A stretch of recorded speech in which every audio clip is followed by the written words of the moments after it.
Acordo às 4h30 da manhã todos os dias, pontualmente. Os médicos dizem que é normal para a minha idade. 78 anos não é brincadeira. Normal não significa agradável. Deito na cama, ouvindo o tic-tac do relógio na sala de estar lá embaixo. É um som que ecoa por toda a casa quando há silêncio. É sempre silencioso. Viro-me de lado e olho para a metade vazia da cama. O travesseiro da Miriam ainda está lá, mesmo depois de 3 anos. Às vezes, acordo e esqueço por um segundo que ela se foi. Estendo a mão para tocar seu ombro, mas meus dedos só encontram o tecido frio da fronha. Miriam estava sonhando novamente esta noite. Ela estava em pé em nosso jardim, entre as rosas que plantávamos juntas toda a primavera. Ela usava aquele vestido azul que eu sempre amei. Ela sorria e dizia alguma coisa, mas eu não conseguia entender as palavras. Tentei me aproximar, mas, como costuma acontecer em sonhos, a distância entre nós só aumentou. Não fazia mais sentido ficar ali deitado. Levanto da cama, visto meu hobby e chinelos. Está fresco em casa. Estou economizando no aquecimento, um hábito que herdei de quando éramos uma família jovem com orçamento apertado.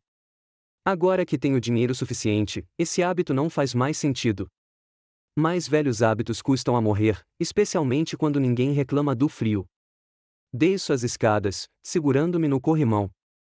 Meu joelho dói de novo, meu barômetro natural, então vai chover. Mas que diferença faz?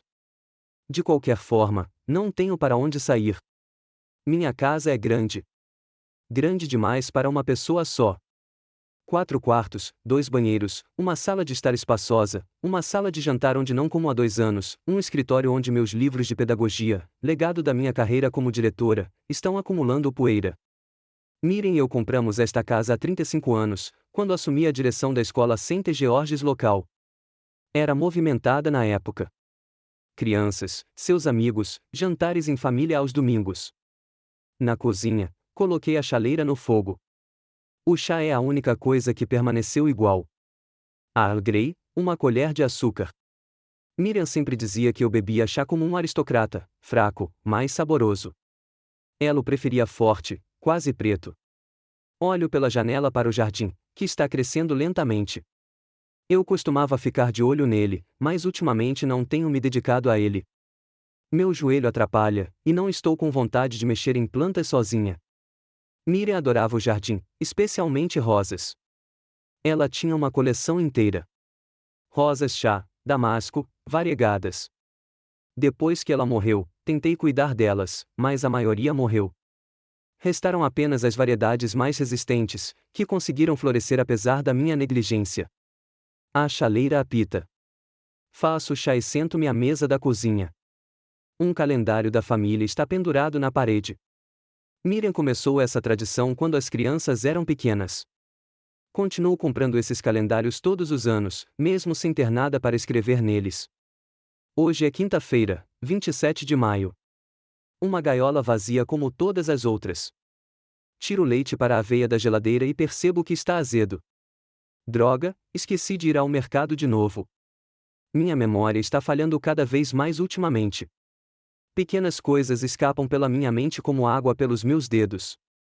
Jogo o leite fora e decido comer torrada com geleia no café da manhã. A casa está tão silenciosa que dá para ouvir o tic-tac do relógio em todos os cômodos. Miriam e eu tínhamos essa mania de colecionar relógios. Há relógios em todos os cômodos. Todos marcam horas diferentes. Desde a morte dela, não tenho paciência para sincronizá-los. E por que deveria? O tempo passa de forma diferente para mim agora. Em algum lugar mais rápido, em algum lugar mais lento. Ligo o rádio só para ouvir vozes humanas, algum programa matinal. Os apresentadores discutem as últimas notícias, política, economia, incidentes. Tudo parece tão distante e insignificante. Meu mundo se reduziu às paredes desta casa. Depois do café da manhã, vou para a sala de estar. Há fotos na lareira. Nosso casamento há 54 anos. Miriam de vestido branco. Eu de terno alugado. Jovem, sorridente, cheia de esperança. O nascimento de Parker, nosso primogênito. Depois, Lilith, fotos da escola, formaturas, casamentos dos filhos, o nascimento dos netos, uma vida inteira emoldurada. Tirando uma foto das nossas bodas de ouro, 4 anos atrás. Miriam já estava doente, mas tentava não demonstrar. Na foto, estamos cercados por filhos e netos, todos sorrindo, uma família feliz. Tem sido tão diferente desde que ela morreu. No começo, as crianças vinham muito. Elas verificavam como eu estava, traziam comida, ajudavam com a casa. Depois, as visitas diminuíram. As ligações ficaram mais curtas. Cada um tem sua vida, seus problemas, suas preocupações. Eu entendo isso na minha cabeça, mas meu coração ainda dói. Parker, meu filho mais velho, tem 49 anos. Avaliador imobiliário, sempre ocupado, sempre com pressa. Casado com Thompson. Eles têm 2 filhos, Orson e Marianne. Moro na casa que comprei para eles como presente de casamento há 25 anos. Uma linda casa de 2 andares em um bairro agradável em Hastings. Era um investimento sério para um diretor de escola na época, mas eu queria que meu filho tivesse sua própria casa. Lilith, minha filha, de 44 anos, contadora de uma construtora, casada com Derek, professor de educação física. Eles têm uma filha, Willow.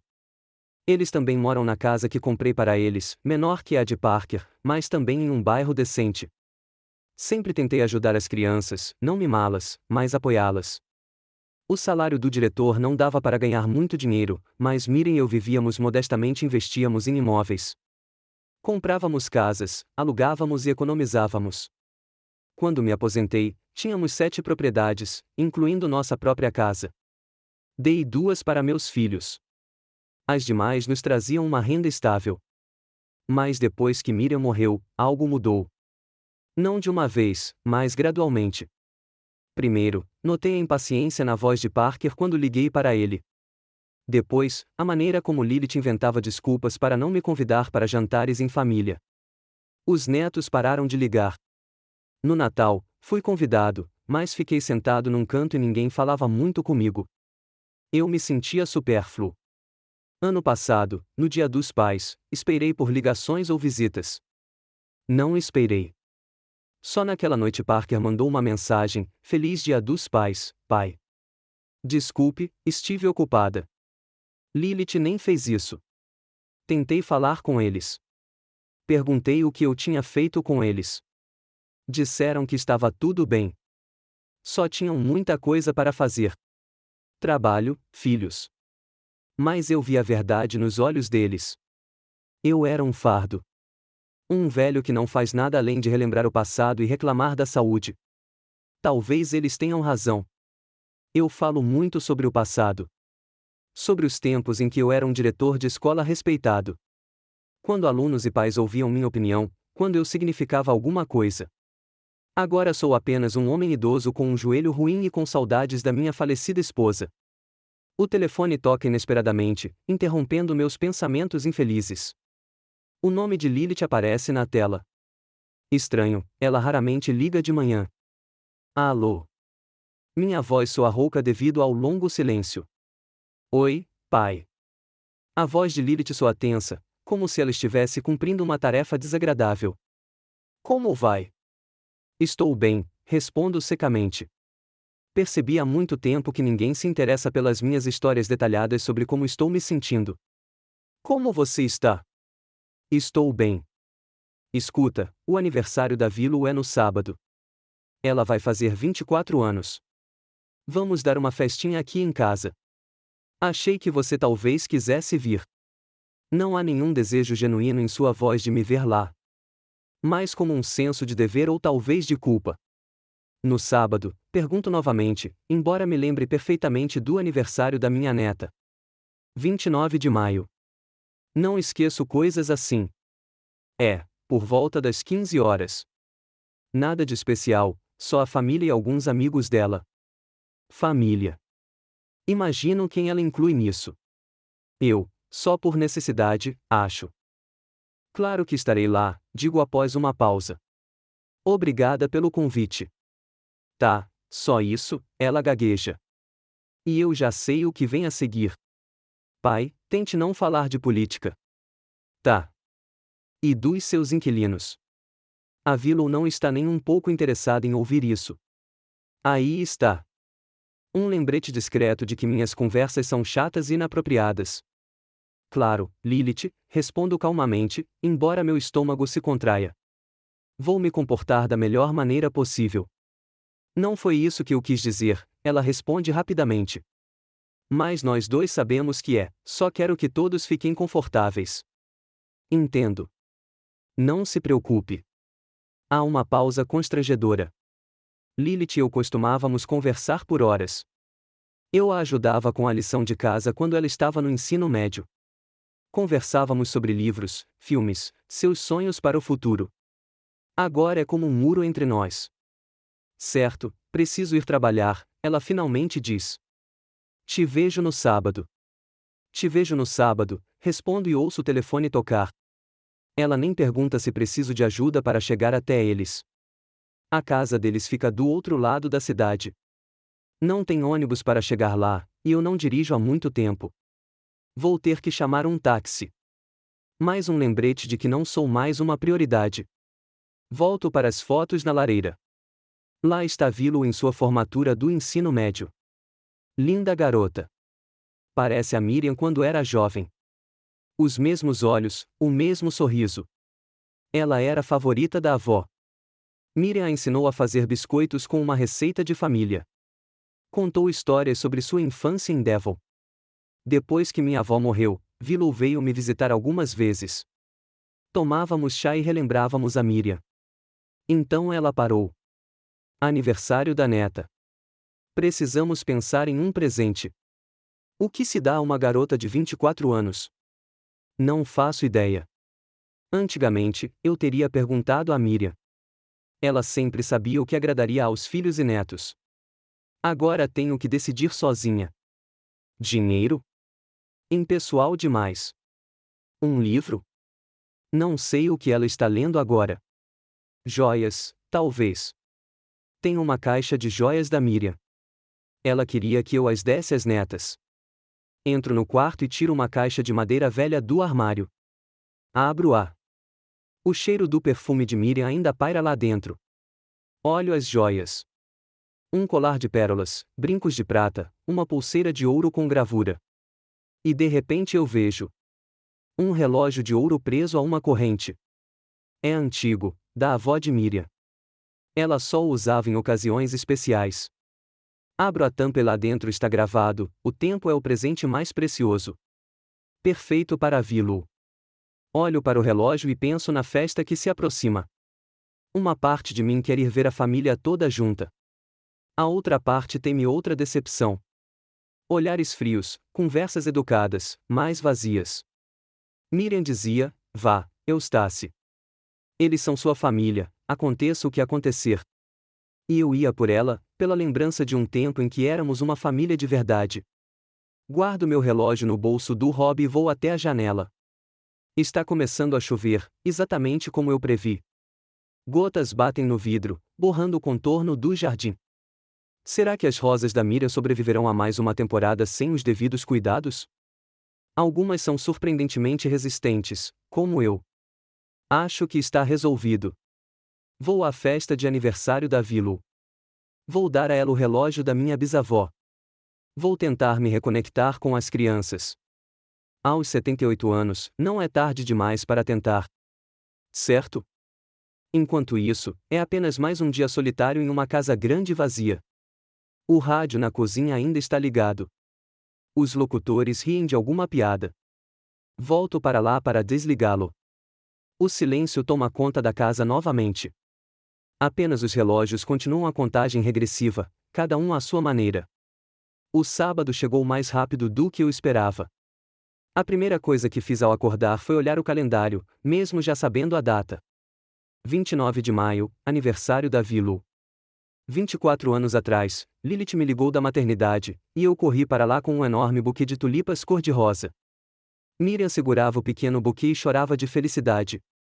Olha, Eustace, nós temos uma neta. Agora que minha neta é uma mulher adulta, ela mal encontra tempo para me cumprimentar em raras ocasiões. Quando isso aconteceu? Em que ponto eu deixei de ser um avô querido e me tornei um fardo? Ao sair da cama, a primeira coisa que fiz foi tirar meu melhor terno do armário. Era um terno de lã azul escuro, comprado há 8 anos para o funeral do irmão de Miriam. Perdi peso desde então, e o terno ficou largo, mas não tenho outro. Camisa, gravata listrada, sapatos engraxados, exatamente como se espera de uma reunião de família. Já empacotei o relógio de ouro da Vilo ontem à noite. Encontrei uma caixa de presente na despensa, forrada por dentro com veludo recortado do antigo travesseiro da Miriam. Ela aprovaria tal uso. Em cima, coloquei um pequeno cartão que dizia: Querida Vilo, feliz aniversário. Este relógio pertenceu à sua bisavó. Espero que ele a lembre das suas raízes familiares. Com amor, vovô. Precisei de 3 tentativas para escrever aquele bilhete curto. A letra não é mais a mesma. Meus dedos estão tremendo. Mais um triste lembrete da idade. Tomo meu café da manhã de sempre, torrada e chá. Sem apetite. Fico tão nervoso em rever minha família quanto um colegial antes de uma prova. Engraçado, não é? Na minha idade, depois de tudo o que vi e vivenciei. Ligo a TV só para me distrair. É um programa de jardinagem de sábado à noite. O apresentador está falando sobre como podar roseiras. Miriam sempre assistia a esse programa, anotando em seu caderno de jardinagem. Assisto por uns 10 minutos e depois desligo. As rosas no jardim estão quase mortas sem os cuidados dela. De qualquer forma, a festa ainda está a algumas horas de distância. O que posso fazer? Decido arrumar minha sala, a sala que eu usava para trabalhar quando era diretora. Ainda há prateleiras de livros sobre pedagogia, pastas com documentos, prêmios e certificados e molduras nas paredes. Sento-me à enorme escrivaninha de carvalho e abro uma gaveta. Lá dentro, há cartas antigas de ex-alunos, cartões de felicitações de colegas, anotações manuscritas de apresentações em conferências de professores, uma vida inteira guardada em caixas de papelão e caixotes de madeira. Pego uma das pastas. Relatório anual da Escola St. George, ano de 2005. Meu último ano antes da aposentadoria. Abro, folheio as páginas, fotos, gráficos de progresso, relatórios de atividades extracurriculares. No final, uma carta do Conselho de Administração me agradecendo pelos 20 anos de distintos serviços prestados como diretor. Sob a liderança do Sr. Broft, a Escola St. George se tornou uma das melhores instituições educacionais da região. Sua dedicação à educação, atenção às necessidades de cada aluno e abordagem inovadora à administração mereceram os maiores elogios. Eu era um bom diretor, rigoroso, mas justo. Os alunos me respeitavam. Os pais ouviam minha opinião.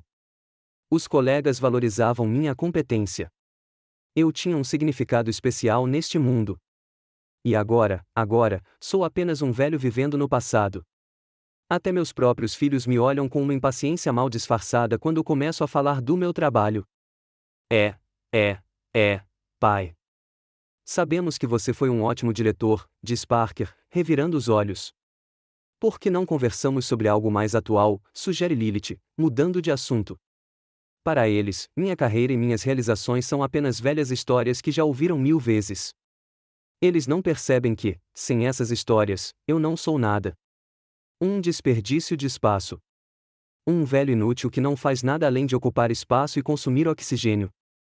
Fecho a pasta e a coloco de volta na prateleira. Meu olhar recai sobre uma fotografia moldurada minha entregando diplomas aos formandos. 2005, minha última turma de formandos. Entre eles está Orwell Tyndall, um garoto com habilidades matemáticas incríveis. Ele ganhou uma bolsa de estudos para Cambridge, se bem me lembro. Imagino onde ele está agora. O que ele conquistou? Onde estou agora? Sentado em uma casa vazia, examinando papéis antigos e me preparando para encontrar uma família que mal me tolera. O relógio na parede marca 12h30. Hora de se arrumar. A festa começa às 15 horas, mas preciso chamar um táxi com antecedência. Na minha idade, é melhor chegar cedo do que tarde. Tomo banho, faço a barba com cuidado e até passo colônia, um presente de Parker no Natal passado. Um presente impessoal comum que você pode comprar em qualquer supermercado. Mesmo assim, visto-me lentamente, tentando não amassar minha camisa e meu terno. O espelho reflete um homem magro e mais velho, com as costas retas e um olhar severo. O diretor Broft ainda está por aí, em algum lugar dentro daquele corpo velho. Chamo um táxi pelo aplicativo que a Lilith instalou no meu celular há um ano. É mais prático para você, pai. Não precisa ligar para a central. Na verdade, ela estava cansada de chamar um táxi para mim toda vez que eu queria ir a algum lugar. O aplicativo diz que o carro chegará em 20 minutos. Ainda tenho tempo. Pego o presente para vi-lo e verifico o conteúdo mais uma vez. O relógio tic-taqueia baixinho enquanto abro a tampa. Imagino se ela apreciará o presente. Será que entenderá o seu significado? Ou apenas me agradecerá educadamente e o guardará como mais uma lembrança do seu velho avô? Saio para a varanda para esperar um táxi. É um dia quente e ensolarado. Crianças brincam no quintal vizinho, e suas risadas se espalham pela rua. Meus netos costumavam brincar no meu jardim. Miriam fazia biscoitos para eles. Eu construía casas de passarinho e balanços de madeira. Agora eles estão velhos demais para esse tipo de diversão, e eu estou velho demais para inventar algo interessante para eles. O táxi para exatamente na hora marcada. O motorista, um rapaz com fones de ouvido, mal a cumprimenta com um aceno de cabeça. Dou a ele o endereço de Lilith e partimos. No caminho, olho pela janela para as ruas familiares de Hastings. A cidade está mudando, novos prédios, lojas, restaurantes, mas a essência permanece a mesma, assim como eu acho. Passamos pela escola St. George. Ela também mudou. Uma nova extensão, um campo esportivo moderno. Será que alguém ali se lembra do diretor Broft? Acho que não. Nova geração de professores, novos alunos.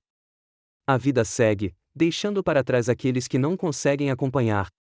Finalmente, chegamos à casa da Lilith. É uma casa de tijolos aparentes de 2 andares com um pequeno jardim na frente. Comprei-a há 17 anos, quando ela e o Derek se casaram. Gastei quase todas as minhas economias na época, além de ter feito uma hipoteca que paguei por mais 10 anos.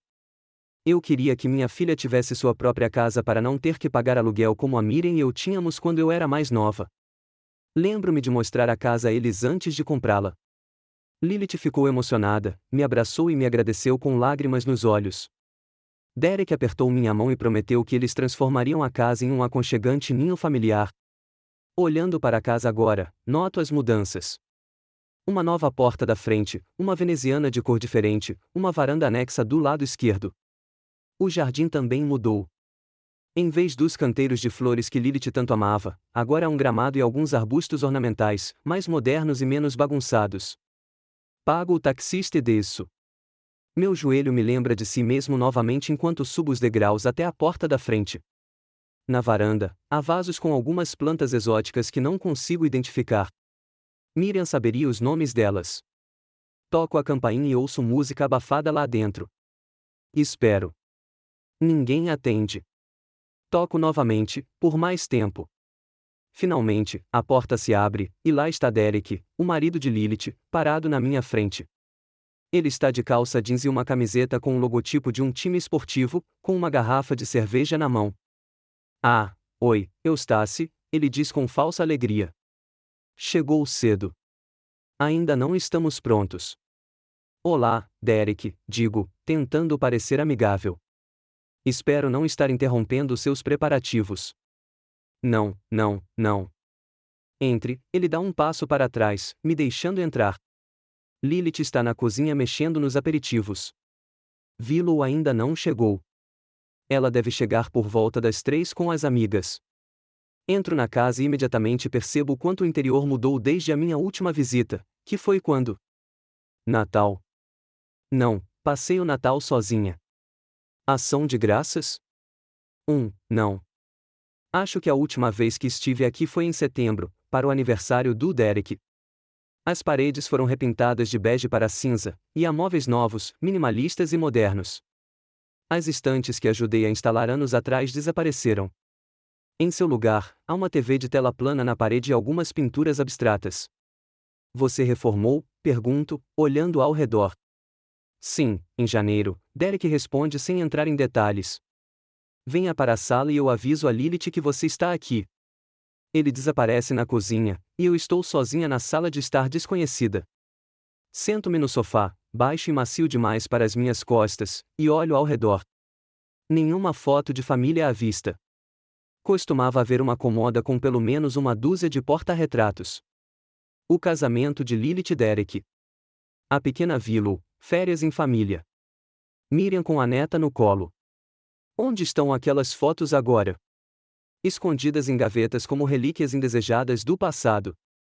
Sobre a mesa de centro, há revistas brilhantes sobre decoração de interiores e vida saudável. Nenhum livro. E Lilith era uma leitora assídua quando criança. Lembro-me de comprar para ela as obras completas dos clássicos todo Natal. Ela era obcecada por Dickens e pelas irmãs Bronte. Onde estão esses livros agora? Ouço vozes abafadas vindas da cozinha. Lilith e Derek estão discutindo sobre alguma coisa. Ouço meu nome. Eu disse que ele viria cedo demais. A voz de Lilith soa irritada. O que eu ia fazer? Deixá-lo na varanda, responde Derek. Finjo não ouvir. Já estou acostumado. Finalmente, Lilith sai da cozinha, limpando as mãos no avental. Seu cabelo está preso num coque desleixado e seu rosto mostra sinais de cansaço, que ela tenta esconder com um sorriso. Oi, pai, diz ela, aproximando-se e me beijando na bochecha. Ela cheira a cebola e temperos. Como foi sua viagem? Tudo bem, obrigada, eu digo. Desculpe o adiantamento. Estava com medo de me atrasar. Está tudo bem, ela acena com a mão, mas percebo que não está. Ainda não terminei de comer. Derek, oferece algo para o papai beber, diz Lilith. Derek assente e abre o bar no canto da sala. Uísque, gin, vinho, ele sugere. Só água, por favor, respondo. Comprimidos para a pressão arterial. Ele me serve um copo d'água e volta para sua cerveja. Lilith desaparece na cozinha. Derek e eu ficamos sozinhos. Como foi o trabalho? Pergunto para preencher o silêncio.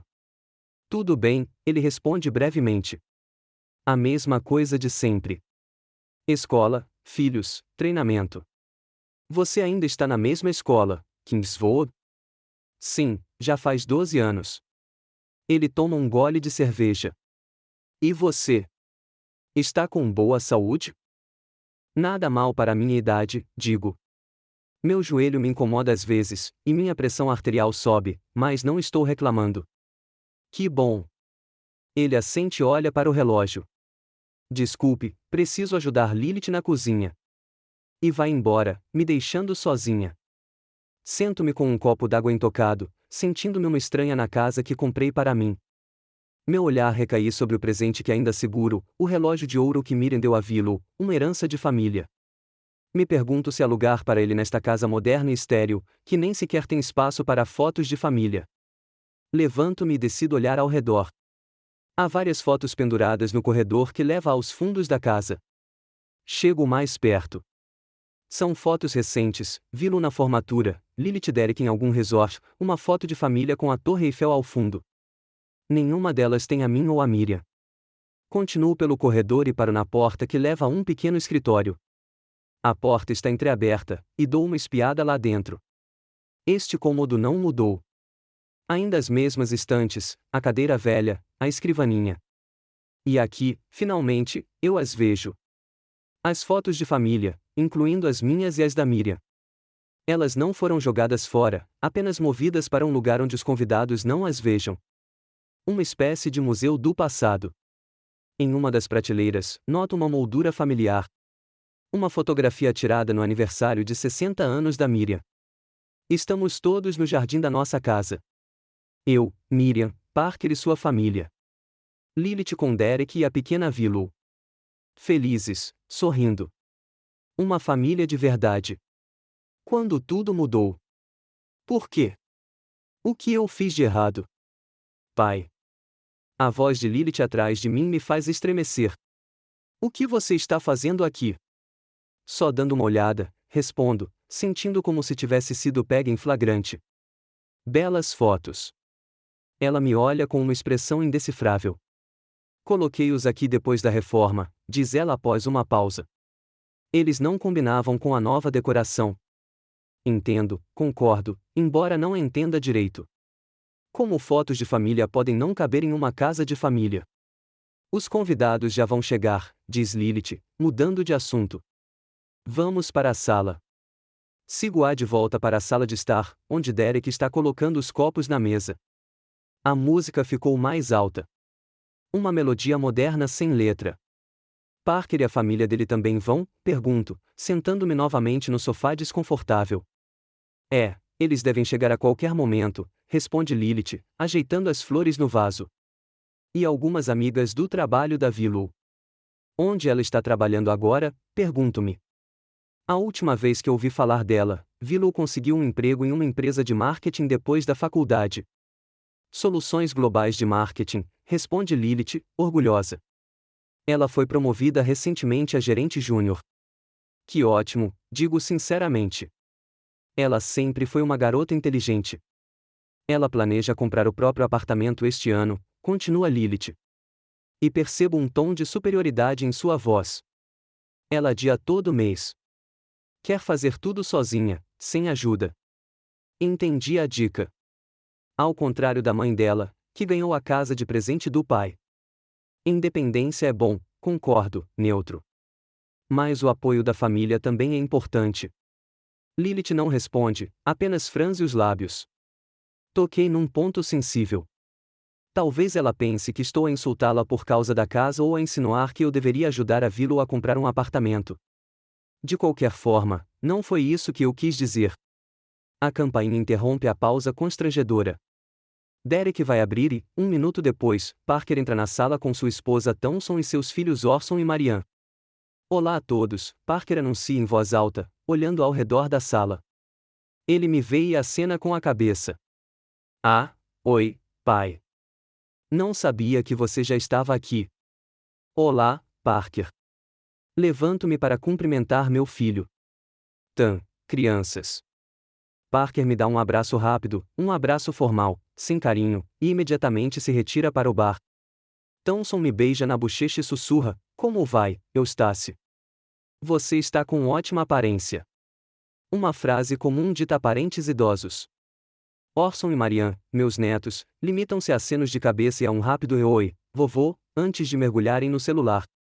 Eles cresceram desde a última vez que os vi. Orson tem 21 anos agora, cursando a universidade. Marianne tem 19, está entrando. Enviei dinheiro para os dois de aniversário, mas nem recebi uma mensagem de agradecimento. A sala se enche de conversas e risadas, mas me sinto invisível. Parker está discutindo algum jogo esportivo com Derek. Thompson e Lilith estão falando sobre reformas, e as crianças estão no celular. Ninguém está prestando atenção em mim. Sento-me e encaro o presente para Willow. Ainda seguro o relógio de ouro de Miriam, uma herança de família passada de geração em geração. Um símbolo de continuidade, do vínculo do tempo. Imagino o que Miriam diria se visse o que nossa família se tornou desde que ela partiu. Como ela lidaria com essa alienação, esse abismo entre mim e as crianças? Miriam sempre foi o elo. Ela se lembrava de aniversários, organizava jantares em família, ligava para as crianças só para saber como estavam. Eu, por outro lado, era um pai rigoroso, mais focado em sustentar a família, em construir a base material. Talvez a culpa fosse minha. Talvez eu devesse ter falado mais abertamente sobre meus sentimentos, mais aberto, menos exigente. Mas eu não estava fazendo o melhor que podia? Não trabalhei até a exaustão para lhes dar educação, moradia, estabilidade? Não me neguei muitas coisas para que eles pudessem ter tudo o que precisavam? E o resultado é que estou sentado no canto da sala da casa que comprei, sentindo-me um estranho no meio da minha própria família. A campainha toca novamente, interrompendo meus pensamentos. Desta vez, são Willow e suas amigas. Ouço sua voz no corredor, uma risada retumbante. Todos se animam e vão cumprimentar a aniversariante. Continuo sentada, apertando a caixa de relógio com mais força. Agora verei minha neta, que certa vez sentou no meu colo e me pediu para lhe contar uma história. Será que ela se lembra disso, ou se, para ela, eu sou apenas um velho convidado para as férias em família por dever? Preparo-me para a reunião e espero que hoje, mesmo que por pouco tempo, eu me sinta parte da família novamente, e não apenas um velho inútil vivendo seus dias sozinho. Willow entra na sala, cercada por um grupo barulhento de amigos. De repente, tudo fica mais alto, mais claro, mais constrangedor. Minha neta mudou desde a última vez que a vi. Cabelo mais curto, algumas joias incomuns nas orelhas, um andar mais confiante. Ela está usando um vestido preto justo e sapatos de salto alto. Ela parece madura e bem-sucedida. Todos correm para parabenizá-la, abraçando-a, beijando-a. Eu fico sentado, esperando minha vez. Depois de alguns minutos de comoção, Lilith finalmente se lembra de mim e traz sua filha. Willow, diga oi para o vovô. Willow se vira para mim com um sorriso educado no rosto. Oi, vovô, diz ela, inclinando-se para me beijar no rosto. Ela exala um aroma floral e um leve toque de vinho. Que bom que você pôde vir. Feliz aniversário, querida, respondo, tentando evitar que minha voz trema de excitação. 24 anos é uma idade maravilhosa. Obrigada, ela se endireita, pronta para ir embora. Tenho um presente para você, digo rapidamente, estendendo a caixa. Ah, você não precisava ter se dado ao trabalho, ela aceita o presente com um sorriso educado. Abra agora, por favor, peço. Quero ver sua reação. Willow lança um olhar rápido para a mãe e depois para mim. Algo parecido com irritação brilha em seus olhos, mas ela começa a abrir a caixa mesmo assim. Era o relógio da sua avó, digo enquanto ela desembrulha o veludo. A avó dela deu para ela, e agora é seu.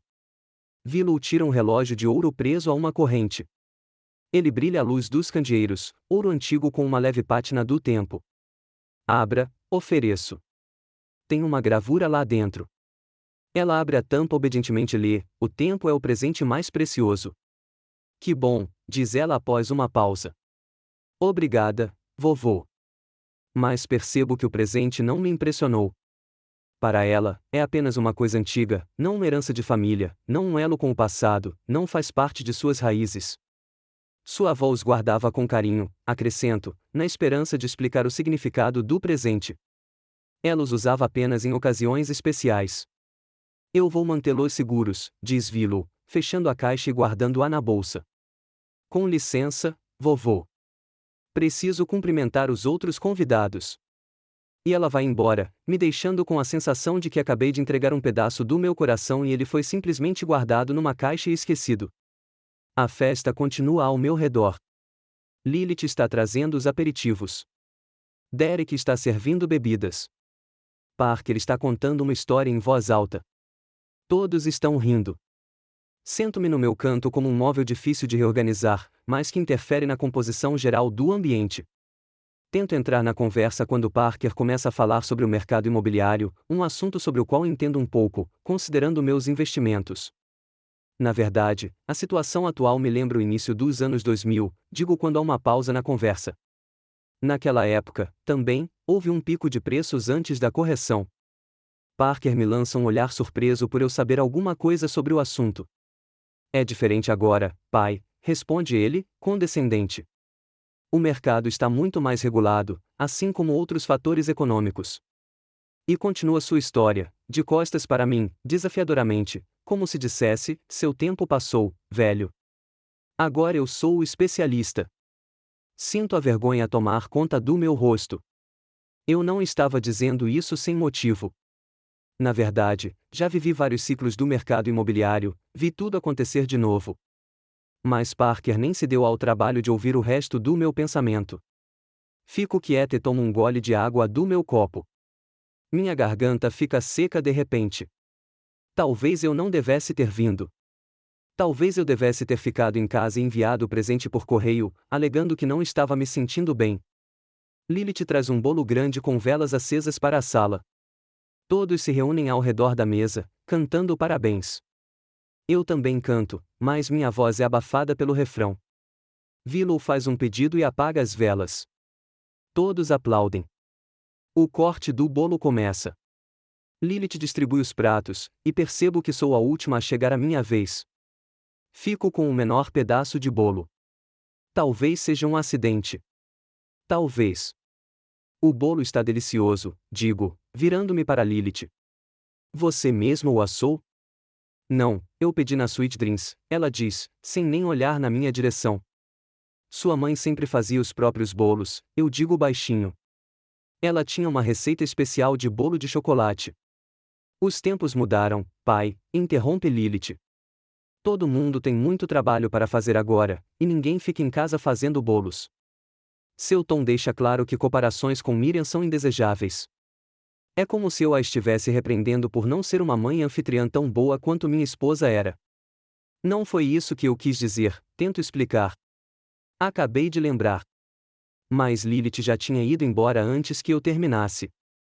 Estou sozinho novamente com meu pedacinho de bolo e memórias com as quais ninguém se importa. A atmosfera na sala fica abafada. Muita gente, conversas muito altas, luzes muito fortes. Minha cabeça está começando a doer. Levanto-me e vou até a cozinha pegar mais água e um comprimido para a pressão. Na cozinha, Thompson, a esposa de Parker, está colocando louça na máquina de lavar louça.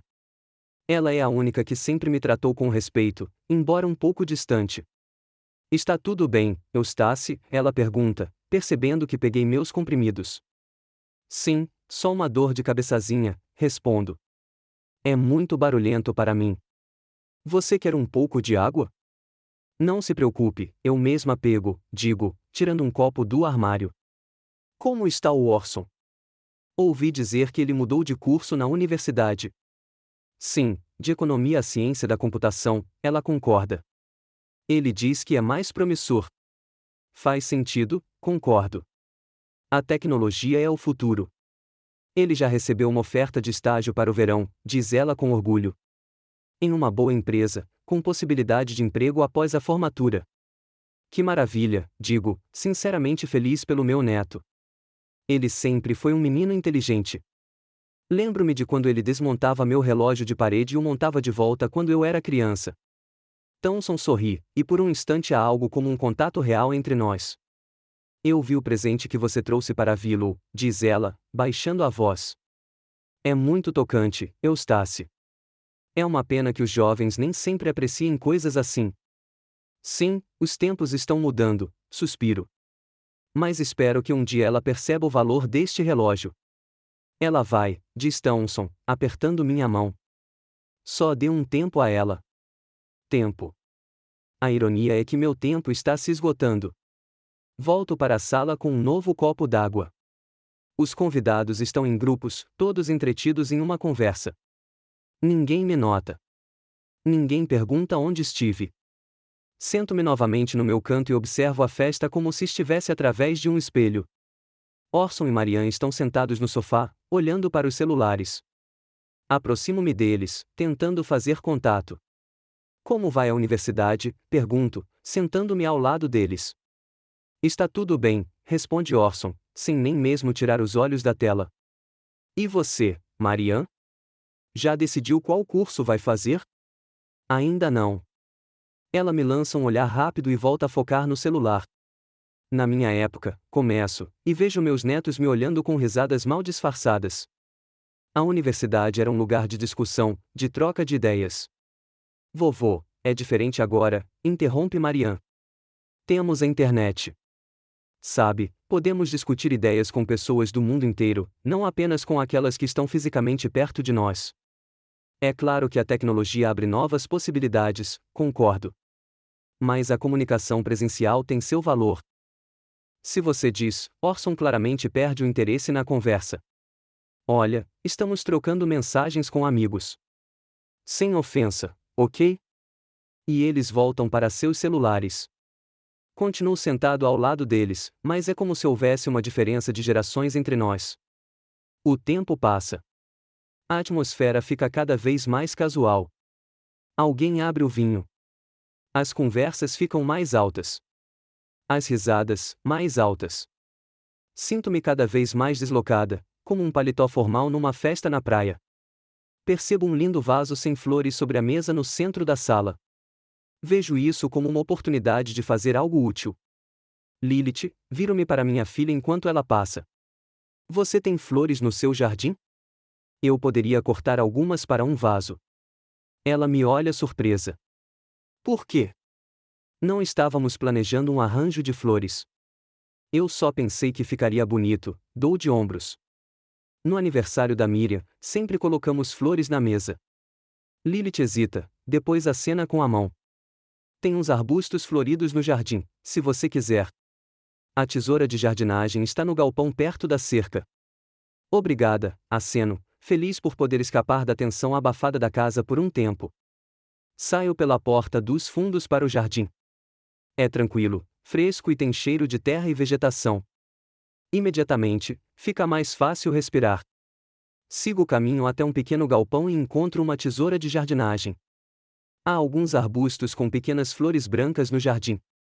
Não são as rosas que Miriam tanto ama, mas também são bonitas. Começo a cortar as flores cuidadosamente, tentando escolher as mais bonitas. Trabalhar com plantas é relaxante.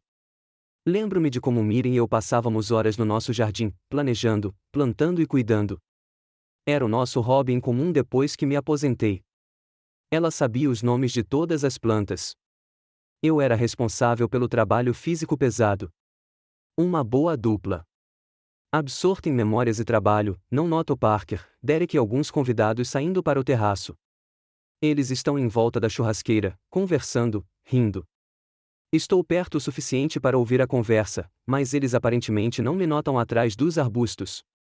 Seu pai ainda é um velho durão, diz um dos amigos de Derek, apontando para a casa. Quantos anos ele tem? 78, diz Parker. Mas às vezes ele age como se tivesse 108. Todos riem. Ele mora sozinho? Pergunta o mesmo homem. É, na mesma casa grande em que crescemos. Parker toma um gole de cerveja. Ele se recusa a se mudar, mesmo eu tendo oferecido um apartamento menor ou uma casa de repouso. Casa de repouso? Alguém interrompe. Ele não consegue cuidar de si mesmo? Ele pode, claro, Parker dá de ombros. Mas seria mais fácil para todos. Não teríamos que ficar verificando se ele está bem, se caiu, se tomou os remédios. Quando foi a última vez que você o viu? Derek pergunta com uma risada. Não me lembro, Parker o dispensa com um gesto. Há um mês, 2. Ele não gosta quando aparecemos sem avisar. Não, ele não vem. Fico sempre feliz em ver os filhos e netos. Só que eles quase nunca vêm. O que ele faz o dia todo? Alguém pergunta. Não faço ideia. Parker dá de ombros novamente. Assistindo TV, lendo jornais, reclamando de políticos. As coisas de sempre, de velho. Uma nova gargalhada. Agarro a tesoura com tanta força que meus dedos ficam brancos. Ei, aquele ali nos arbustos não é o seu pai? Perguntam dos convidados de repente, apontando na minha direção. Todos se viram e me veem. Eu me endireito, segurando um buquê de flores recém-cortadas e uma tesoura. Pai. Parker parece surpreso e confuso. O que você está fazendo aí? Cortando flores para a mesa, respondo calmamente, embora esteja fervendo por dentro. Lilith disse que estava tudo bem. Eles olham para mim, um homem mais velho de terno, parado entre os arbustos com tesouras de jardinagem e flores, e vejo sorrisos que eles tentam esconder aparecerem em seus rostos. Você parece um jardineiro, Derek de repente deixa escapar e começa a rir. Os outros riem junto. Parker tenta manter uma expressão séria, mas também não aguenta e entra na brincadeira. Ei, pai, podemos te contratar para cuidar do nosso jardim, brinca ele, rindo. Você claramente encontrou uma nova vocação.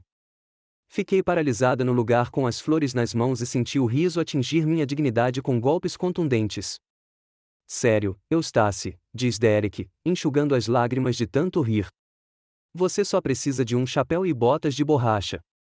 Um verdadeiro jardineiro inglês de uma propriedade aristocrática. Você está muito longe do diretor, acrescenta um dos convidados. Essa é a gota d'água. Abaixo lentamente a tesoura e as flores até o banco de jardim mais próximo. Endireito-me, endireitando os ombros como sempre faço ao entrar em uma sala de aula ou me dirigir à escola. Peço desculpas, digo com a voz firme. Preciso ir. Vamos lá, pai. É só brincadeira, Parker dá um passo na minha direção. Sem ofensa.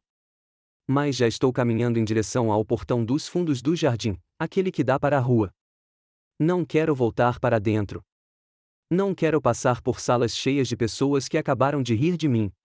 Aonde você vai? Parker grita atrás de mim. Pai. Não paro. Não me viro. Abro o portão e saio para a rua. Ando mais rápido que meu joelho ruim permite. Na esquina, olho em volta. Ninguém me seguiu. Ninguém tentou me impedir. Provavelmente pensaram que eu só tinha saído para dar uma volta e me refrescar. Ou, mais provavelmente, já tinham se esquecido de mim, voltando a conversar e rir. Pego o meu celular e chamo um táxi. Felizmente, o aplicativo ainda funciona. O carro promete chegar em 7 minutos. Sento-me num banco no ponto de ônibus e espero, sentindo uma dor pesada e ensurdecedora crescendo dentro de mim. Asterisco você parece um jardineiro, asterisco essas palavras ecoam na minha cabeça. Fui um homem respeitado a vida toda, professor, diretor de escola, chefe de família. E agora sou alvo de ridículo. Um velho que parece ridículo tentando fazer algo útil. Meu telefone vibra. Uma mensagem de Lilith, asterisco papai, onde você está? Willow vai cortar o segundo bolo em breve, asterisco não atendo. Que pensem que não ouvi a ligação ou que não sei usar o telefone. Mais uma peculiaridade de velho para rir. O táxi para. Sento-me no banco de trás e dou o meu endereço. O motorista, um rapaz com um fone de ouvido, nem se vira, apenas acena com a cabeça e vai embora. Olho pela janela para as casas e árvores que passam flutuando. Algumas janelas têm luzes acesas, silhuetas de pessoas, famílias reunidas. Imagino se há idosos solitários como eu entre eles, tão indesejados, esquecidos, ridicularizados pelos próprios filhos. O telefone vibra novamente. Desta vez é do Parker. Rejeito. Depois, outra da Lilith. Rejeito também. Deixe-os se preocuparem um pouco. Embora provavelmente apenas deem de ombros e continuem se divertindo. Minha ausência dificilmente estragará as festividades. O táxi para em frente à minha casa. Eu pago e desço. A casa me recebe com janelas escuras e silêncio. Abro a porta e entro sem acender a luz. No escuro, encontro a cadeira na sala e sento-me. É isso. Aniversário da Willow. Uma comemoração em família. O relógio de ouro da Miriam, que agora provavelmente vai acumular poeira numa gaveta da comoda ou, pior, acabar num brechó. E eu, que fui ridicularizada por tentar ser prestativa.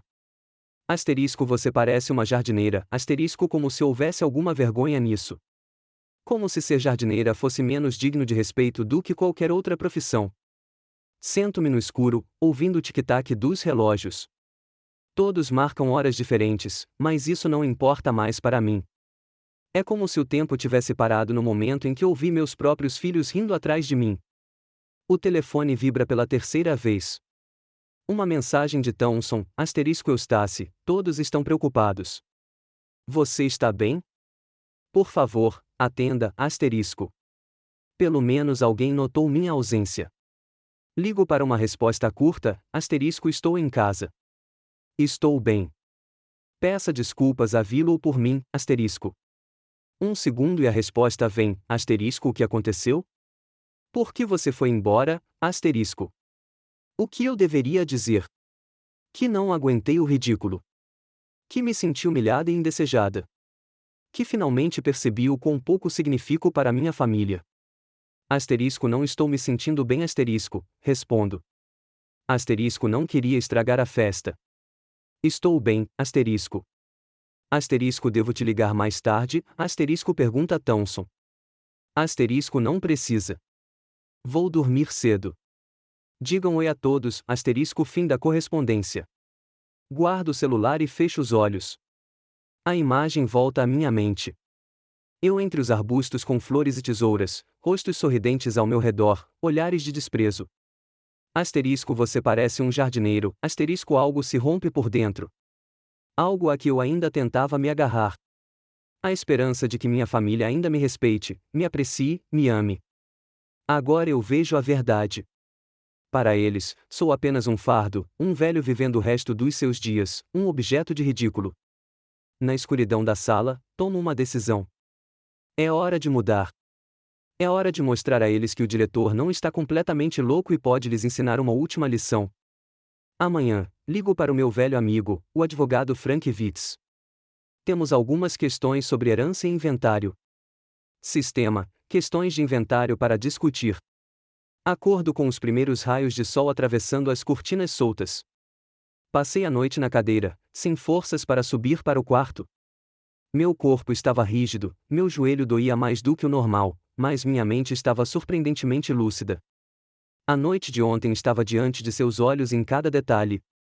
A festa, o relógio de ouro na bolsa de Willow, os olhares de desprezo de Parker, a risada de Derek. Asterisco você parece um jardineiro, asterisco essas palavras queimaram algo dentro de mim, deixando para trás não dor, mas uma estranha desolação que lentamente se enche de fria determinação. Levanto-me da cadeira, franzindo as articulações doloridas, e vou até a cozinha. Faço chá e torrada com os movimentos de sempre. O café da manhã de um velho solitário. Mas hoje não me sinto solitário nem patético. Hoje me sinto como o diretor Beckcroft, um homem que liderou a escola por 20 anos e tomou decisões difíceis. O telefone na minha mesa mostra 3 chamadas perdidas de Lilith e 2 de Parker. Nenhuma mensagem. Eles provavelmente imaginaram que eu me ofendi, como sempre, e que vou me acalmar logo. Que eu poderia ligar em uma semana, verificar minha saúde e tudo voltaria ao normal. Pobre pai. Tão sensível, tão previsível. Não desta vez. Depois do café da manhã, vou para o escritório e tiro um caderno surrado da gaveta da minha mesa. Nele estão os números de telefone de pessoas com quem mantive contato depois que me aposentei. Muitas delas já não estão mais vivas.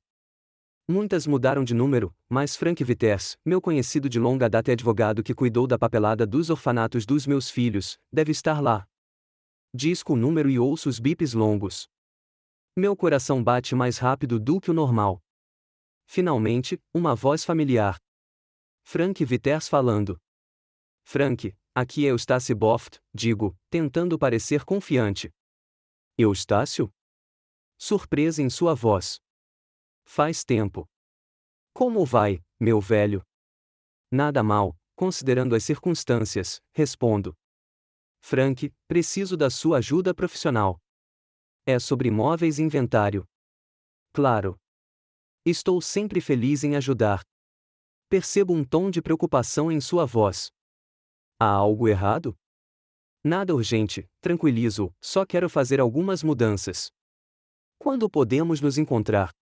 Deixe eu pensar. Ouço farfalhar das páginas da agenda. Que tal amanhã, às 11 horas? Tem um intervalo entre as reuniões. Perfeito, concordo. Seu escritório ainda está lá? Sim. Mesmo endereço na High Street. Eustácio, tem certeza de que está tudo bem? Está tudo perfeitamente bem, Frank, respondo com uma firmeza renovada na voz. É só hora de colocar as coisas em ordem. Nos despedimos e eu desligo. O primeiro passo foi dado. Agora preciso me preparar para a reunião e reunir todos os documentos necessários. Passo o resto do dia organizando papéis no meu escritório. Tiro arquivos de imóveis, extratos de conta, apólices de seguro, o testamento que Miriam fez quando ainda era viva. Organizo tudo cuidadosamente sobre a mesa, separando-os e fazendo anotações. Tenho 7 propriedades. Miriam e eu temos a casa em que moro agora, a casa de Parker e Townsend, que comprei para eles como presente de casamento há 25 anos, a casa de Lilith e Derek, que comprei há 17 anos, e outras 4 casas menores que alugo e que me proporcionam uma renda estável. Toda a papelada está em ordem. Cada propriedade tem um certificado de propriedade em meu nome. Todos os impostos pagos. Todos os seguros válidos. Os orfanatos também são minha propriedade. Então, muitos anos atrás, decidi não repassá-los aos filhos imediatamente, mas primeiro ver como eles lidariam com a manutenção. Pretendo passá-los adiante por meio de meu testamento. Essa decisão me parece notavelmente previdente agora. À noite, o telefone toca novamente. Parker, desta vez. Não atendo. Depois, Lilith. Ignoro qualquer uma delas. Que se acostumem com a ideia de que o velho pai nem sempre estará disponível quando chamado. A noite passa inquieta. Eu me viro na cama, pensando no meu próximo encontro com Frank e nas reações das crianças. Não tenho dúvidas de que ficarão furiosos, que me acusarão de crueldade, de vingança, talvez até de demência senil. Mas já tomei minha decisão e estou preparada para as consequências. De manhã, vou ser extremamente cuidadosa. Meu melhor terno, o mesmo que usei na festa de aniversário da Willow, parece um símbolo da minha humilhação. Agora escolho outro, o cinza risca de giz que usei nas reuniões do conselho administrativo da escola, terno de diretora. Pego um táxi e dirijo até o escritório de Frank, localizado em um prédio antigo na High Street. No caminho, olho pela janela para as ruas familiares de Hastings e penso em como minha vida mudou nos últimos 3 anos. Miriam se foi. Os filhos estão distantes. Os netos cresceram e esqueceram a existência do avô. Tudo o que resta são memórias e imóveis. Bem, pelo menos ainda posso fazer algo com os imóveis. O escritório de Frank Viter não havia mudado desde a última vez que estive lá, 5 anos atrás, quando Miriam e eu atualizamos o testamento. O mesmo revestimento de madeira escura nas paredes, as mesmas cadeiras de couro, as mesmas fileiras de volumes jurídicos nas prateleiras. O próprio Frank também não havia mudado muito. Continuava o mesmo homem corpulento, de rosto vermelho e barba grisalha bem cuidada. Apenas algumas rugas a mais. Eustace. Ele se levanta da mesa para apertar minha mão. Que bom te ver. Como está a Miriam? Miriam morreu há 3 anos, Frank, respondo, sentando-me na cadeira em frente a ele. Ah, me desculpe. Eu não sabia. Ele parece genuinamente triste. Meus pêsames. Ellen e eu sempre admiramos o casal de vocês. Obrigada, aceno com a cabeça. Como está a Ellen? Ótimo. Continuo trabalhando na biblioteca, embora já esteja na hora de se aposentar, diz ele, sorrindo. Não consegue se desfazer dos livros. Trocamos mais algumas frases sobre saúde, o tempo, conhecidos em comum. Então Frank vai direto ao ponto. Então, Eustace, você mencionou imóveis e um testamento. O que exatamente você gostaria de discutir? Tiro uma pasta de documentos da minha pasta e a coloco sobre a mesa. Quero vender 2 casas, digo sem rodeios. Aquela onde meu filho Parker e sua família moram e a outra onde minha filha Lilith e sua família moram. Frank ergue as sobrancelhas, surpreso. Eles estão se mudando, procurando outro lugar para morar? Não. Balanço a cabeça. Eles não sabem da minha decisão. Frank se recosta na cadeira, me observando atentamente. Eustace, não cabe a mim dizer, mas esta é uma mudança incomum. Estas casas são o ninho da família deles há anos. Sou o dono das casas, lembro a ele. Não pedi aluguel, não exigi nada em troca, só respeito. E nem isso recebi. Aconteceu alguma coisa entre vocês dois? Frank pergunta cautelosamente. Não quero entrar em detalhes sobre a humilhação da noite passada, então respondo brevemente, digamos que tivemos um desentendimento sobre valores familiares. Frank assente, sem insistir nos detalhes. Ele sempre foi um homem diplomático. Legalmente, você tem todo o direito de vender estas casas, diz ele. Elas estão registradas em seu nome. Não há ônus, mas você sabe que seus filhos ficarão chateados. Sim, concordo. E estou pronto para isso. Ótimo. Ele anota no caderno. Que outras mudanças você gostaria de fazer? Quero reescrever meu testamento, continuo. Eu costumava planejar deixar a casa para as crianças. Agora estou pensando diferente. Passamos a hora seguinte discutindo os detalhes do Novo Testamento. Decido deixar minha casa principal e 2 das 4 casas alugadas para o asilo local onde Miriam passou suas últimas semanas. Outra casa para a escola St. George, para estabelecer uma bolsa de estudos em meu nome, e apenas uma, a menor, para as crianças em partes iguais. Tem certeza? Pergunta Frank, anotando meus desejos. É uma mudança bem radical. Tenho certeza absoluta, concordo. Quando podemos começar o processo de venda? Se você tiver toda a papelada hoje, diz ele, podemos começar imediatamente. Mas primeiro, você terá que notificar os inquilinos, seus filhos, da sua decisão. A lei exige aviso prévio. Entendo, digo. Prepare a papelada e eu assino. Frank faz algumas ligações e dá instruções à secretária. Meia hora depois, temos os avisos de venda de Parker e Lilith em nossa mesa. Formulários padrão, linguagem jurídica seca, sem emoção. Exatamente o que precisávamos.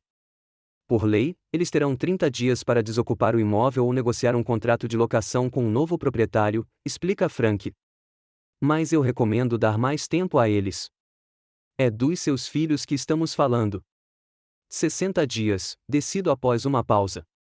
Isso deve bastar. Frank acena com a cabeça e altera os documentos. Assino um por um, sentindo um peso ser tirado dos meus ombros a cada assinatura. O que vem a seguir? Pergunto quando todos os papéis estão assinados. Enviaremos os avisos por carta registrada, responde Frank. Ao mesmo tempo, começaremos a procurar compradores. Dada a localização das casas e a situação do mercado, acho que os encontraremos bem rápido. Ótimo, concordo. Mais uma coisa, Frank. Se meus filhos entrarem em contato com você diretamente, diga a eles que você está agindo sob minhas instruções e que eles têm que lidar comigo. Claro, ele me olha com leve preocupação. Eustace, tem certeza de que pensou bem nisso? É um grande passo. Acredite, Frank, fiquei pensando nisso a noite toda, respondo. E durante todo o caminho até aqui, e nos 3 anos desde que Miriam morreu. É que alguma coisa finalmente quebrou ontem. Ele não pergunta o que era. Apenas acena com a cabeça e aperta minha mão. Então, entro em contato assim que tiver notícias suas, e teremos o testamento pronto dentro de uma semana. Saio do escritório de Frank com uma sensação de realização. Não pelas crianças, mas por mim mesmo. Pela primeira vez em muito tempo, tomei uma decisão não como um pai pensando no bem-estar das crianças, mas como um homem pensando na sua própria dignidade. Chego em casa e a primeira coisa que faço é desligar o telefone fixo. Coloco o celular no modo silencioso. Não quero ouvir as crianças ligando quando recebem notificações. Não quero dar explicações, dar desculpas, ouvir acusações. Tudo o que quero dizer está nestes documentos legais. Os 3 dias seguintes se passam em uma calma estranha. Faço coisas que venho adiando há muito tempo. Separo os livros no escritório, tento arrumar o jardim e até começo a ler o novo romance policial que comprei quando Miriam era viva. Não verifico meu celular. Não ligo o computador. Isolamento total de informações. No 4º dia, a campainha toca. É insistente, longa. Vou até a janela e vejo o carro de Parker estacionado em frente à casa. Ele está parado na varanda, apertando a campainha sem parar. Seu rosto está contorcido de raiva. Afasto-me da janela e sento-me na cadeira. O toque continua por mais 5 minutos. Então, ouço uma batida na janela. Parker está andando pela casa, tentando olhar para dentro. Finalmente, os sons desaparecem. Espio com cautela. O carro sumiu. Ele sumiu. Naquela mesma noite, outra visita. Lilith, desta vez. Ela não liga, mas bate na porta, gritando meu nome. Papai, eu sei que você está em casa. Abra agora mesmo. Sua voz se transforma em um grito. Fico parado até ela ir embora. Na manhã seguinte, ligo o celular e vejo 37 chamadas perdidas e 23 mensagens do Parker, da Lilith até da Thompson e do Derek. Começo a ler as mensagens, da mais antiga para a mais recente. Parker, pai, o que está acontecendo? Recebemos uma carta estranha de um advogado. Me liga de volta agora mesmo, Lilith, pai, aconteceu algum engano? Por que recebemos um aviso de que a casa está à venda? Me liga, Parker, liguei para o Frank Vitters. Ele disse que estava agindo sob suas instruções. É verdade? Você está falando sério sobre vender a nossa casa, Lilith, pai, se você está ofendido com o aniversário da Willow, vamos conversar.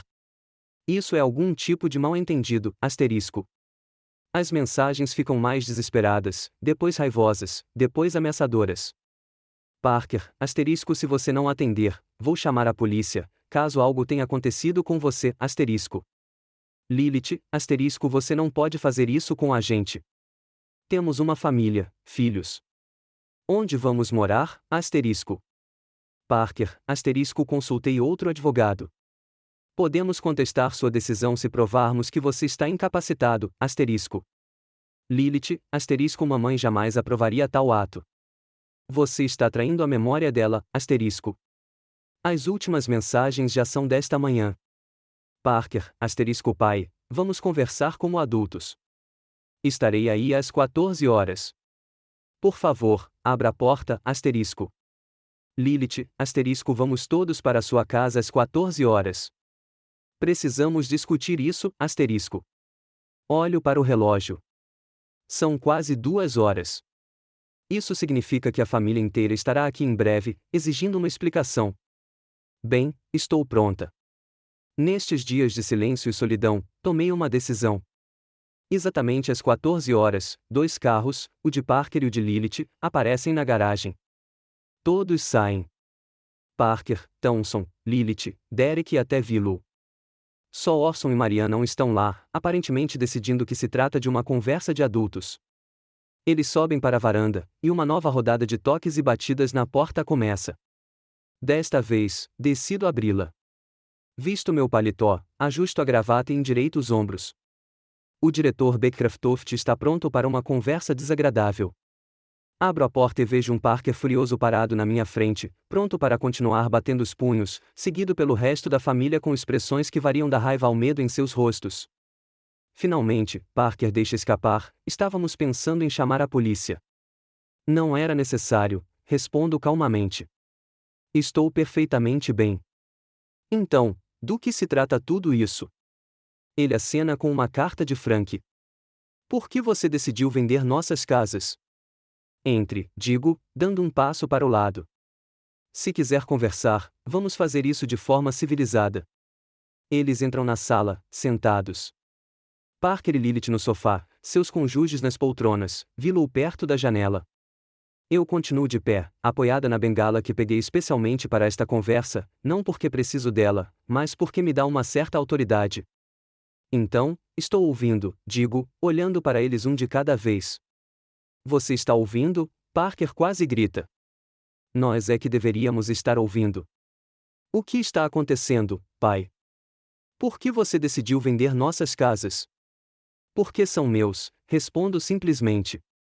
E decidi que era hora de vendê-los. Mas nós moramos lá, Lilith entra.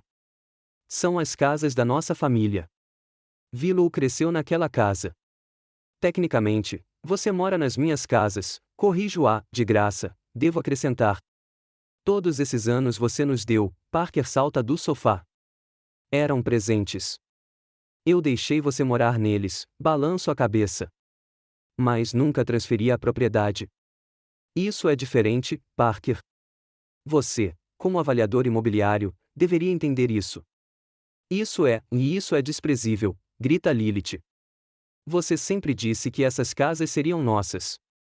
No seu testamento, esclareço, que tenho o direito de mudar, e eu o mudei. Silêncio. Eles me olham como se estivessem me vendo pela primeira vez. Talvez estejam mesmo.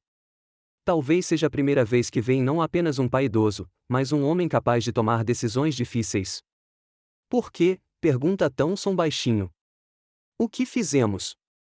Não foi o que você fez, respondo, virando o olhar para ela. Foi o que você não fez. Você não demonstrou respeito. Não apreciou o que tinha, o que achava que lhe devia. É por causa do aniversário da Willow? Derek balança a cabeça. Por causa daquela piada idiota sobre o jardineiro? Sério, Eustácio? Não. Não por causa da piada, respondo calmamente. Por causa das risadas que se seguiram. Por causa do desprezo nos seus olhos. Porque ninguém nem percebeu quando eu fui embora. Nós percebemos, protesta Lilith. Nós chamamos você. 1 hora depois, lembro-lhe eu, quando você percebeu que eu não estava sentado no meu canto. Pai, você não pode nos punir por uma piada boba, Parker abre os braços. Não é justo. Teria sido justo cobrar aluguel todos esses anos, respondo. Mas não cobrei. Eu achava que relacionamentos familiares eram mais importantes do que dinheiro. Acontece que eu estava errado. Vovô, diz Willow, que estiver em silêncio na janela o tempo todo. Eu queria te agradecer pelo relógio. É lindo. Sua voz soa insincera. Ela está claramente tentando me amolecer amando dos pais. É tarde demais e óbvio demais. De nada, respondo secamente. Espero que você os use com mais dignidade do que sua família demonstra. Você não pode fazer isso conosco, Parker explode novamente. Somos seus filhos. Eu posso, digo com firmeza. E vou fazer isso. A papelada está pronta. O processo está em andamento. Você tem 60 dias para encontrar um novo lugar para morar. 60 dias? Lilith parece que levou um soco. Isso é impossível. Onde vamos encontrar dinheiro para uma casa nova nesse período? Vocês são adultos, trabalhadores, dou de ombros.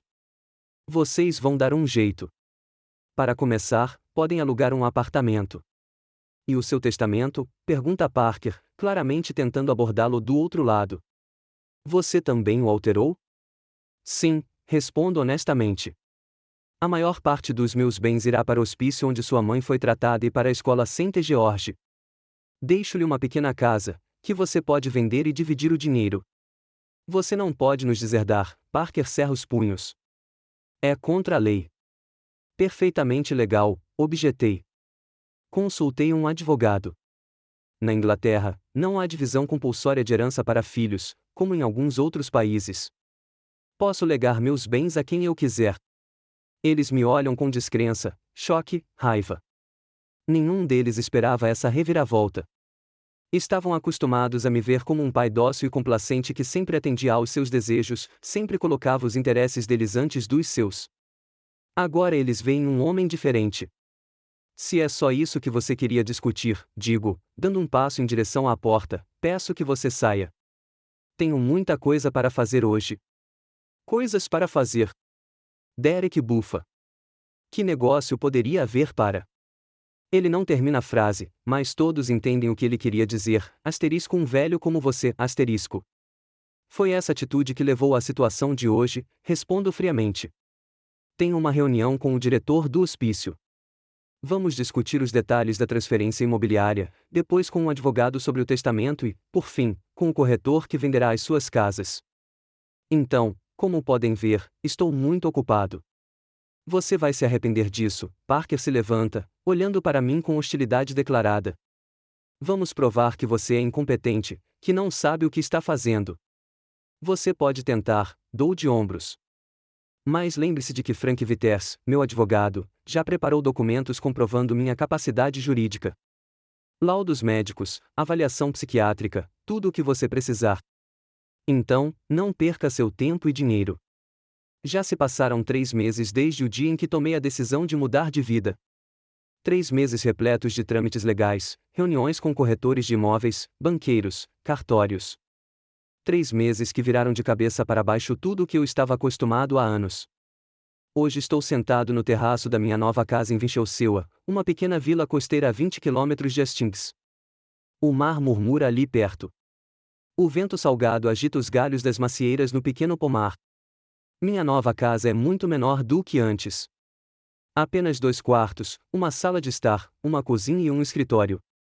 Mas não há cômodos vazios que me lembrem de filhos e netos que se foram. Nenhuma cortina pesada que Miriam havia escolhido. Nenhum relógio antigo contando as horas em um ritmo diferente. Na mesa à minha frente, há uma pasta com a papelada para finalizar a venda das casas Parker e Lilith. Está feito. O dinheiro foi depositado na minha conta. Frank Vitters fez um excelente trabalho, apesar das tentativas dos meus filhos de obstruir a transação. Eles tentaram. Eles tentaram. Primeiro as ameaças de processar, de provar que eu era incompetente, de contestar a venda. Depois, súplicas, telefonemas intermináveis, cartas de desculpas, até um buquê de flores de Lilith com um cartão que dizia: "Sentimos muito, pai." Depois, as ameaças de novo, mais específicas, envolvendo advogados tentando encontrar brechas na lei. Nada funcionou. Frank cuidou de tudo. Fiz um exame médico que confirmou minha plena capacidade jurídica. Apresentei todos os documentos necessários para comprovar minha propriedade exclusiva das casas.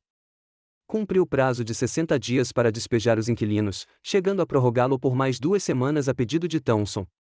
E o resultado são 2 casas vendidas, uma boa quantia na minha conta bancária e uma nova vida em uma pacata vila costeira onde ninguém me conhece como o velho Sr. Beecraftoft ou o antigo diretor. Aqui sou simplesmente Eustace, um novo morador com um sotaque londrino interessante e o hábito de acordar cedo para caminhadas ao longo da costa. Minha casa fica nos limites da vila, a 5 minutos de caminhada do mar. É pequena, mais robusta, com telhado de telhas e paredes caiadas. Os antigos proprietários, um casal de idosos que se mudou para a Austrália com os filhos, deixaram o jardim em boas condições. Há macieiras, pereiras, ameixeiras e muitas flores. Cuidar delas de repente se tornou meu novo hobby. Asterisco você parece um jardineiro, asterisco essas palavras, ditas por Derek em tom de zombaria, agora ganhavam um novo significado. Eu realmente me tornei um jardineiro. Todas as manhãs trabalho no jardim, podando arbustos, capinando canteiros, regando flores. Minhas mãos, acostumadas à caneta do diretor da escola, agora estão cobertas de calos de ferramentas de jardinagem. E sabe de uma coisa? Eu gosto disso. Tomo um gole de chá numa caneca e olho para a baía, brilhando ao sol da manhã. Barcos de pesca retornando de uma noite de pescaria. Gaivotas circulando acima deles, na esperança de uma refeição. Uma vida tranquila e comedida com a qual eu nunca sonhei em Hastings. Claro, houve momentos difíceis. Nas primeiras semanas na minha nova casa, eu acordava no meio da noite, sem perceber onde estava, procurando objetos familiares em cômodos desconhecidos, ouvindo os sons da nova casa, tão diferentes dos rangidos e farfalhares da antiga. Houve dias em que duvidei da minha decisão, em que a saudade de uma vida familiar se tornou quase insuportável. Quando me lembrei dos rostos das crianças no dia em que anunciei a venda da casa, choque, descrença, desespero. Em momentos como esse, eu pegava uma caixa com fotos da Miriam, a única coisa que eu havia tirado dos meus pertences antigos, e falava com ela como se ela pudesse me ouvir. Você está fazendo a coisa certa, Eustace, eu dizia, imaginando sua resposta. Você não pode deixar ninguém, nem mesmo seus próprios filhos, tratá-la sem respeito. Gradualmente, as dúvidas diminuíram. Comecei a me estabelecer em Winchelsea, conhecendo meus vizinhos, explorando a região. Descobri que havia muitas pessoas como eu, pessoas mais velhas que haviam começado uma nova vida longe das grandes cidades e dos dramas familiares. Minha primeira conhecida foi Eleanor Puig, uma viúva de 72 anos que morava ao lado. Ela bateu à minha porta no 3º dia depois que me mudei, trouxe um bolo caseiro e me convidou para um chá. Desde então, nos encontramos com frequência, caminhando pela praia, discutindo livros e, às vezes, jantando juntos. Sem conotações românticas, apenas uma camaradagem amigável entre duas pessoas solitárias. Por meio de Eleanor, conheci os outros moradores da vila. A maioria deles são aposentados como nós, com histórias semelhantes. Geoffrey Hobbes, um ex-banqueiro que fugiu de uma filha autoritária em Londres. Margaret Thatcher, homônima do ex-primeiro-ministro, como ela sempre esclarece, uma artista outrora famosa que rompeu com a família por causa da herança da irmã. William e Dorothy Ramon, um casal cujos filhos viajaram o mundo, esquecendo-se dos pais. Todos eles, como eu, encontraram em Winchelsea um novo começo, uma nova família, por assim dizer. O mais incrível é que, um mês depois de me mudar, entrei para o clube de jardinagem local. Ironicamente, o homem que era ridicularizado por parecer jardineiro agora se tornou um de verdade. Nos reunimos todas as quartas-feiras no centro comunitário, trocamos mudas, discutimos métodos de controle de pragas e planejamos projetos conjuntos de paisagismo para a vila. Minhas rosas, sim, comecei a cultivar rosas novamente, como Miriam, receberam muitos elogios na última reunião do clube. Dorothy Ramon até pediu mudas para o seu jardim. Você claramente tem talento, Eustace, disse ela. É como se você tivesse feito isso a vida toda. Se ela soubesse o quão longe eu estive da jardinagem a maior parte da minha vida. Um diretor de escola, um pai rigoroso, um dono de casa cuidadoso, tudo menos um homem cavando a terra. Mas agora eu gosto desse simples trabalho físico. Pelos resultados que podem ser vistos imediatamente, um arbusto florido, maçãs maduras, um gramado bem cuidado. Tento não pensar nas crianças, mas a notícia me afeta. A sobrinha de Thomson, Ashley, mora em Winchelsea, e a encontramos por acaso na padaria local. Ela me reconheceu pelas fotos e falou primeiro. Não houve acusações ou recriminações, apenas uma conversa educada sobre o tempo, a vila, meu novo lar. E então, como se fosse a propósito, ela mencionou Parker e Townsend. Eles estão alugando um apartamento em Hastings agora, disse ela. Não tão grande quanto a antiga casa deles. 3 quartos no 5º andar, sem elevador. Parker tem dificuldade para se levantar depois de um dia de trabalho. Assenti, sem demonstrar emoção. Não perguntei sobre Lilith e sua família, mas Ashley continuou sozinha. Lilith e Derek se mudaram para Easthorne. É mais barato lá, mas Derek precisa se deslocar quase 1 hora para o trabalho. Willow está em Hastings, alugando um quarto com uma amiga. Mais um aceno da minha parte. Sem arrependimento, sem regozijo, apenas aceitação da informação. Eles ainda esperam que você mude de ideia, Ashley acrescentou por fim. Principalmente a Townsend. Ela diz que você sempre foi um homem sensato. O julgamento não exclui os princípios, respondi e mudei de assunto. Depois desse encontro, refleti por algum tempo sobre o destino das crianças. Sim, elas tiveram que se mudar de lares confortáveis para moradias menos confortáveis. Sim, isso criou certas dificuldades. Mas serão esses os verdadeiros problemas? Milhões de pessoas não vivem nessas condições, ou em condições muito piores, a vida toda? Meus filhos são saudáveis. Eles têm empregos, um teto sobre suas cabeças, apoio mútuo. Eles vão se virar. E se não conseguirem, bem, isso será escolha e responsabilidade deles, não minha. Advogados já me contataram sobre a nova tentativa de Parker de contestar a venda. Algo sobre promessa verbal e obrigação moral. Frank me garante que é inexequível, mas ainda exigirá minha presença na audiência no mês que vem. Eu irei. Encontrarei as crianças pessoalmente no tribunal. Ouvirei seus argumentos, suas acusações, seus apelos, e permanecerei firme, não por vingança, por princípios, pelo respeito próprio que ignorei por tanto tempo. Termino meu chá e me levanto da cadeira. É hora de cuidar do jardim antes que fique muito quente. Hoje, pretendo aparar a cerca viva e plantar novas clematis ao longo da parede sul da casa. Margaret Thatcher prometeu passar por aqui esta tarde para mostrar suas novas aquarelas.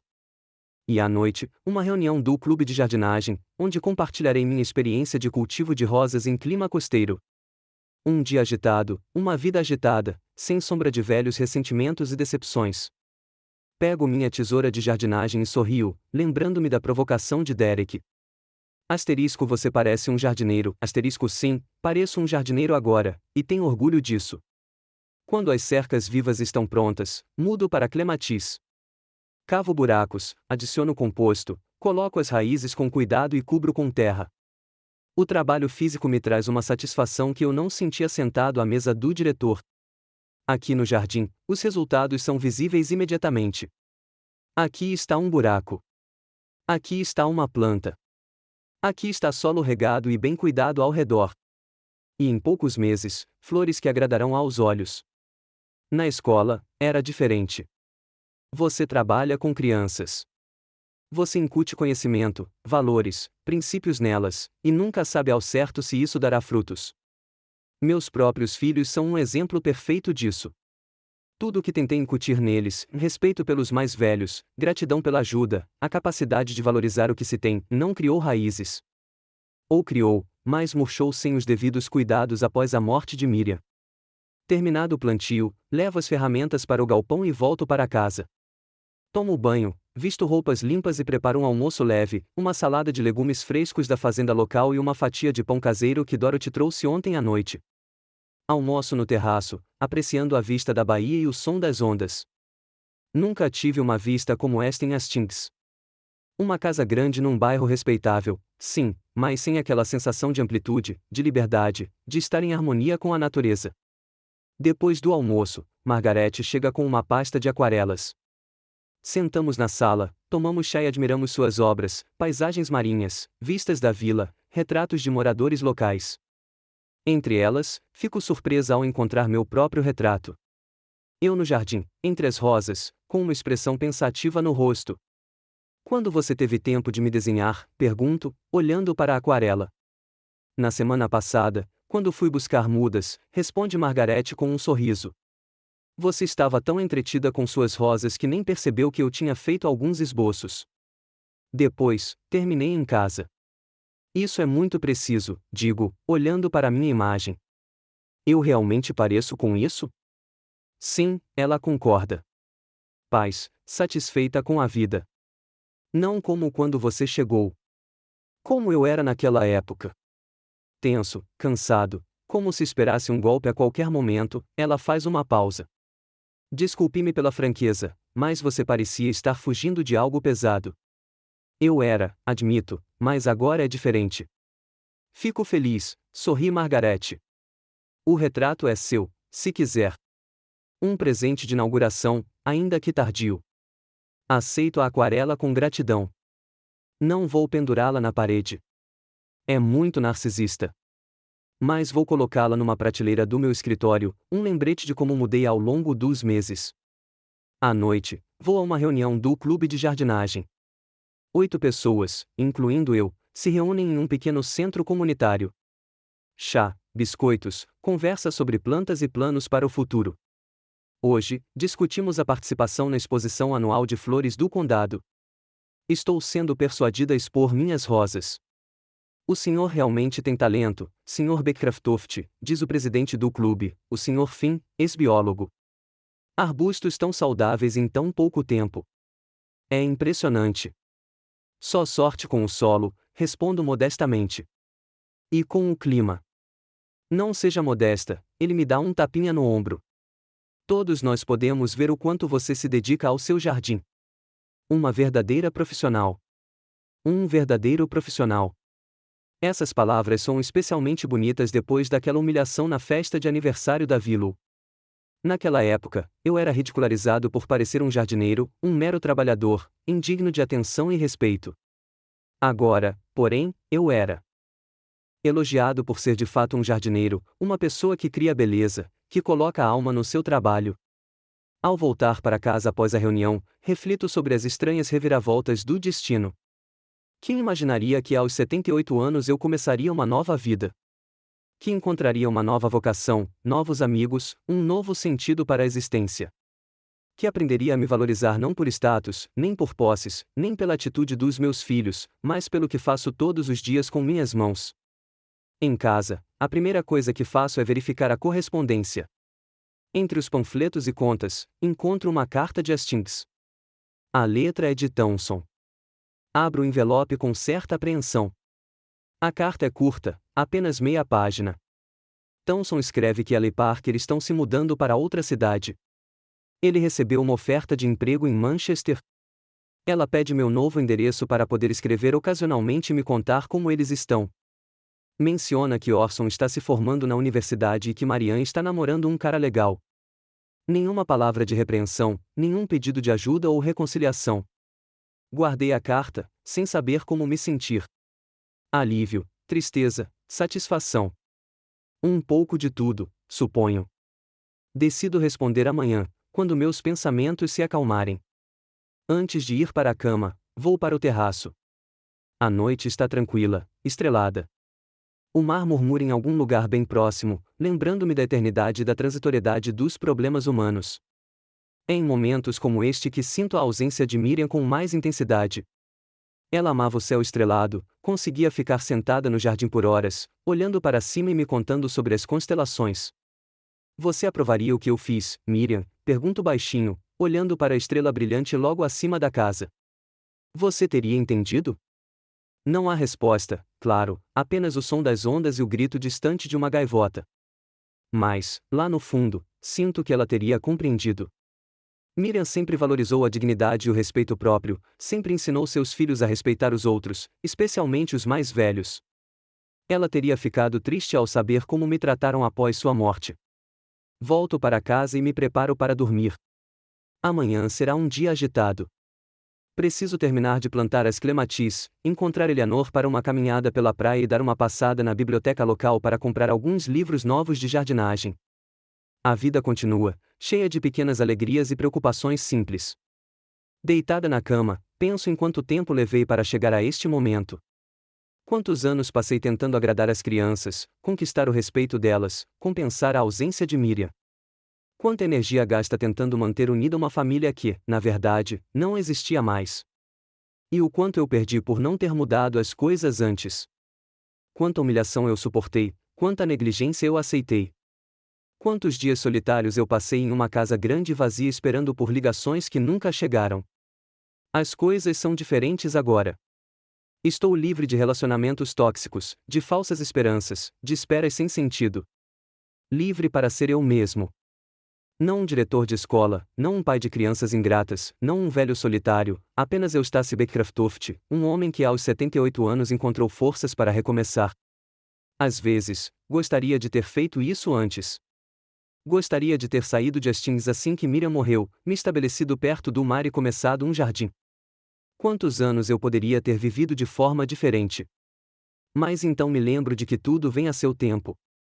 Talvez eu precisasse passar por tudo isso, na solidão, a negligência, a humilhação, para realmente apreciar a liberdade e a paz que encontrei agora.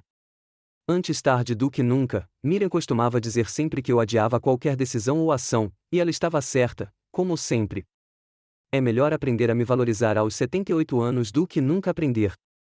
Adormeço com esse pensamento, com o som do mar do lado de fora da minha janela e uma sensação de paz que não sentia há muito tempo.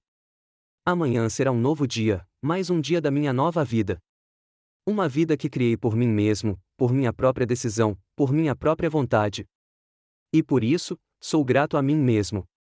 Um homem que finalmente aprendeu a se respeitar.